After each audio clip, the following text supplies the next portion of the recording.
Good morning students. Part 1 में हमने आपको पैसिव वॉइस का इंट्रोडक्शन करा दिया था और आज हम आपके लिए अपनी ऑनलाइन क्लासेस में लेके आए हैं part 2।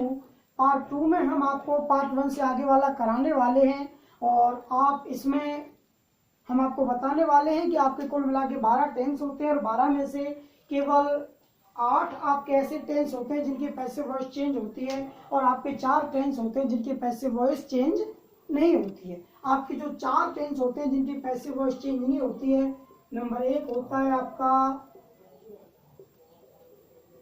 Present perfect continuous. Number 2 होता है आपका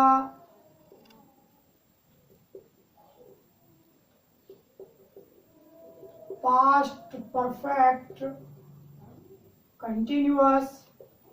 नंबर 3 होता है आपका फ्यूचर कंटिन्यूअस और नंबर 4 होता है आपका फ्यूचर परफेक्ट कंटिन्यूअस। बाकी 8 टेंसेस की आपकी जो पैसिव वॉइस चेंज होती है, आज की वीडियो में हम आपको वही सिखाने वाले हैं। तो आइए शुरू करते हैं पास्ट इंडेफिनिट से और आगे तक आपको सभी टेंसेस के बारे में बताया जाएगा। सबसे पहले हम ले लेते हैं चेंज ऑफ पास्ट इंडेफिनिट।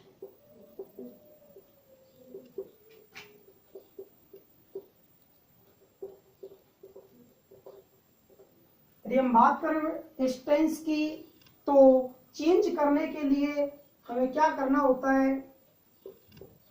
इस टेंस की पीवी मीन्स पैसिव वॉइस बनाने के लिए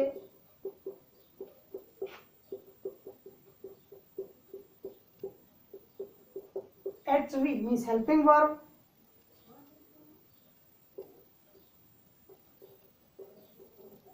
फॉज वर्ब के साथ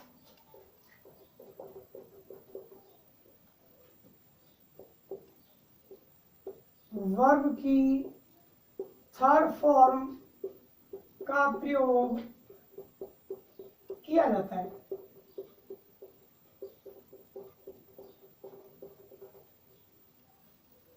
फॉर एग्जाम्पल हम यहां पे ले लेते हैं आई एट फूड। आई एट फूड। अब यहां तो आपको सेंटेंस दिया गया है आई एट फूड, आपको पता है कि हम पास्ट इंडेफिनिट को डिस्कस कर रहे हैं, लेकिन जब हमें सेंटेंस दिए जाएंगे तो वर्ब की जो सेकंड फॉर्म लगी होगी, इससे हमें पता चलेगा कि जो आपको सेंटेंस दिया गया वो पास्ट इंडेफिनिट का है और फिर इस नियम के तहत हम उसकी पैसिव वॉइस बना देंगे। तो यहाँ पे रूल फर्स्ट हम लागू करेंगे और फूड जो कि ऑब्जेक्ट है उसे आगे ले आएंगे और उसे पैसिव वॉइस का सब्जेक्ट बना देंगे। फूड सिंगुलर है तो यहाँ पे हम प्रयोग करेंगे वॉज का। Food was at second form होती है और इसकी थर्ड फॉर्म होती है ईटन।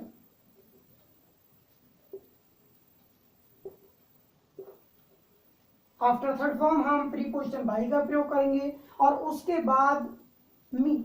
आप लोग जानते हैं कि यहाँ पर जो सब्जेक्ट है वो आपका आई है और आई को हम पैसिव वॉइस का ऑब्जेक्ट बनाएंगे, लेकिन हमें इसे सब्जेक्टिव केस से ऑब्जेक्टिव केस में चेंज करना पड़ेगा। तो हमारा जो पैसिव वॉइस का सेंटेंस हो जाएगा वो हो जाएगा फूड वॉज ईटन बाई मी। दूसरा सेंटेंस हम नेगेटिव ले लेते हैं,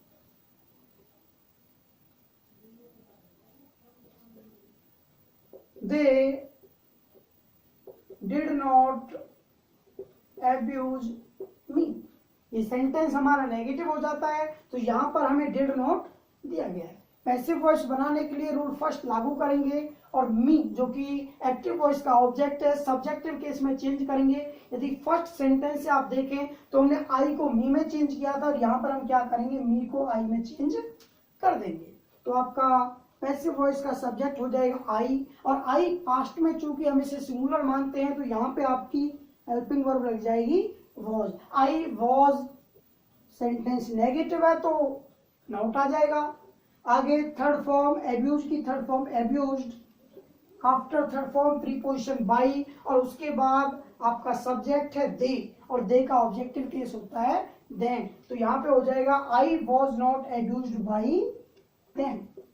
और इसी प्रकार पास्ट इंडेफिनिट से आने वाले सभी सेंटेंसेस की हम पैसिव वॉइस आसानी से बना सकते हैं।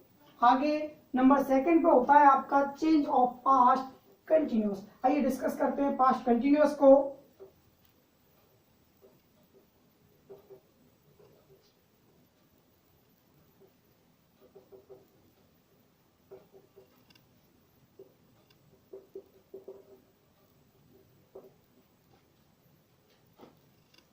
सबसे पहले एक नियम लिख लेते हैं कि इस टेंस की पीवी बनाने के लिए helping verb was verb plus being.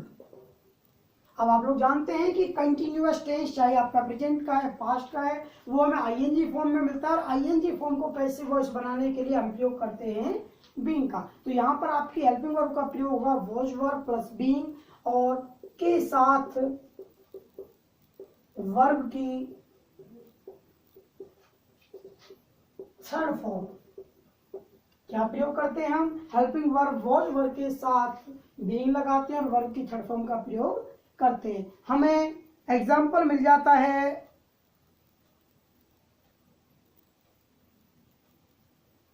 the peon, for example,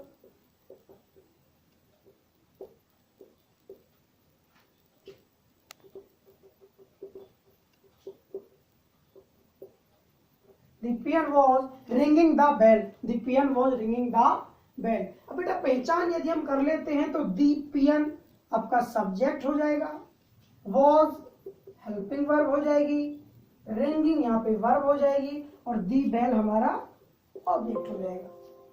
हमें पैसिव वॉइस में चेंज करना है, दी बेल आगे आ जाएगा और ये पैसिव वॉइस का सब्जेक्ट बन जाएगा। तो सब्जेक्ट क्या बन जाएगा? दी बेल। अब बेल चूंकि हमारी सिंगुलर होती है क्योंकि जो चपरासी है वो एक बार में 1 घंटी बजाएगा, तो हेल्पिंग वर्ब यहाँ पे वॉज लग जाएगी, दी bell was being.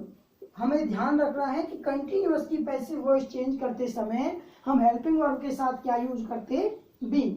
The bail was being. अब आगे हमारी जो वर्ब दे रखी है रिंगिंग, और रिंगिंग की यदि हम थर्ड फॉर्म प्रयोग करें तो वो हो जाएगी रंग। द बेल वॉज बीइंग रंग। आफ्टर थर्ड फॉर्म हम प्रीपोजिशन बाई का यूज करेंगे, बाई, और सब्जेक्ट क्या है हमारा? एक्टिव वॉइस का सब्जेक्ट है दी पियन, तो दी पियन को हम यहाँ पे क्या बना देंगे? ऑब्जेक्ट। आप लोगों को ध्यान है कि प्रीवियस क्लासेस में हमने आपको इनके लिए स्ट्रक्चर रूल भी कराए थे, और वो हम आपको अभी भी इस वीडियो की डिस्क्रिप्शन लिंक में पीडीएफ फाइल प्रोवाइड करा देंगे। सेकंड एग्जांपल आपका हो जाता है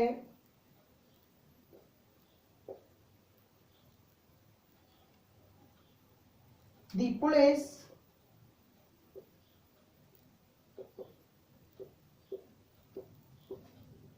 were not following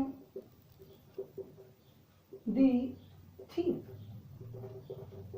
the police were not following the thief। ध्यान रखना है कि जो पुलिस है वो हमारा हमेशा प्लूरल में काउंट होना है, तो हमने यहाँ पे जो हेल्पिंग वर्ब यूज किया वो वर यूज किए। यदि पहचान करना चाहें तो दी पुलिस आपका सब्जेक्ट हो जाएगा, वर आपकी हेल्पिंग वर्ब हो जाएगी, फॉलोइंग आपकी वर्ब हो जाएगी और दी थीप आपका ऑब्जेक्ट हो जाएगा। पैसिव वॉइस चेंज करने के लिए दी थीप को आगे लेंगे, सब्जेक्ट बन जाएगा, ये हो जाएगा आपका दी थीप। अब यहाँ पे थीप भी सिंगुलर है तो हेल्पिंग वर्ब हो जाएगी आपकी was. The thief was not being.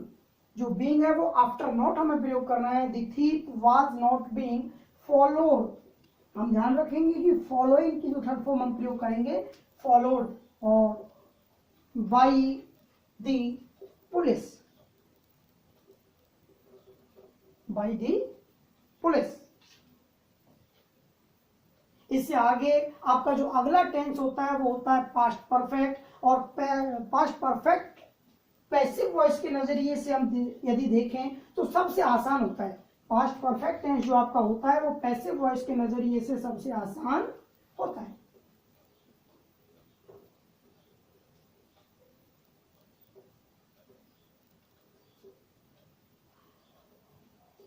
Change of past perfect tense. Past perfect tense आसान क्यों होता है? मैंने एक बात बोल दी कि आसान होता है। आसान क्यों होता है? आसान होता है कि इसमें हमें जो हेल्पिंग वर्ब मिलती है वो हेड होती है, अर्थात सब्जेक्ट का कोई झंझट नहीं है, चाहे सब्जेक्ट आपका सिंगुलर है या प्लूरल है, हमें केवल हेल्पिंग वर्ब हेड का प्रयोग करना है। दूसरा, यहाँ पर प्लस वर्ब की जो थर्ड फॉर्म है वो आपको लगी मिलेगी।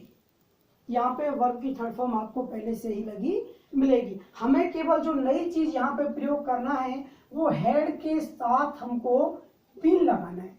हेड के साथ हमें क्या प्रयोग करना है? बीन। यदि एग्जाम्पल हम लिखें, फॉर एग्जाम्पल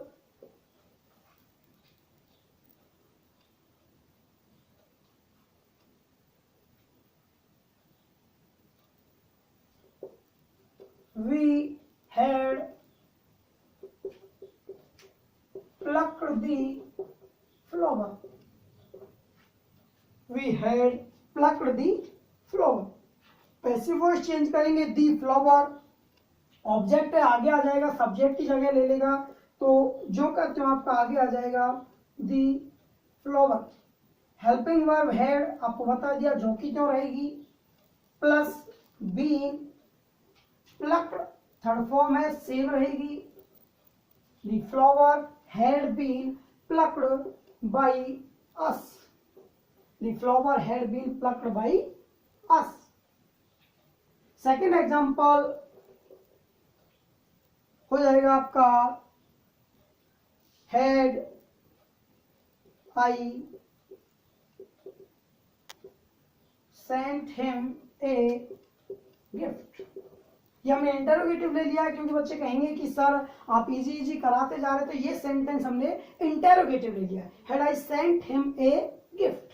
यदि पैसिव वॉइस चेंज करेंगे तो यहां पर एक रूल हमें अलग से लागू करना पड़ेगा। आप यदि ध्यान दें, हिम और ए गिफ्ट आपके डबल ऑब्जेक्ट आपको इस सेंटेंस में दिए गए, और डबल ऑब्जेक्ट के लिए अलग से टॉपिक आता है लास्ट में, वो हम आपको बाद में कराएंगे। लेकिन अभी के लिए आपको केवल इतना बता देते हैं कि ऐसे केसेस में जो वर्ब के तुरंत बाद वाला आपका ऑब्जेक्ट होता है, जिसे हम इनडायरेक्ट ऑब्जेक्ट कहते हैं, इसे आप पैसिव वॉइस का सब्जेक्ट बनाते हैं। तो यहां पर जब हम हिम को आगे ले जाएंगे, ये बन जाएगा आपका ही, सॉरी सेंटेंस हमारा इंटरोगेटिव है, तो पहले हमें हेल्पिंग वर्ब का प्रयोग करना पड़ेगा। Had he been sent. Had he been sent. और जो आपका सेकंड ऑब्जेक्ट है ए गिफ्ट, वो वर्ब के तुरंत बाद, had he been sent a gift by me. क्योंकि हमें पता है कि यहां पर हमारा जो सब्जेक्ट है वो आई है, तो ऑब्जेक्ट में मी चेंज हो जाएगा। Had he been sent a gift by me. आज की वीडियो में इतना ही। आगे की वीडियो में दोबारा मिलेंगे, तब तक के लिए सुरक्षित रहें, घर पे रहें।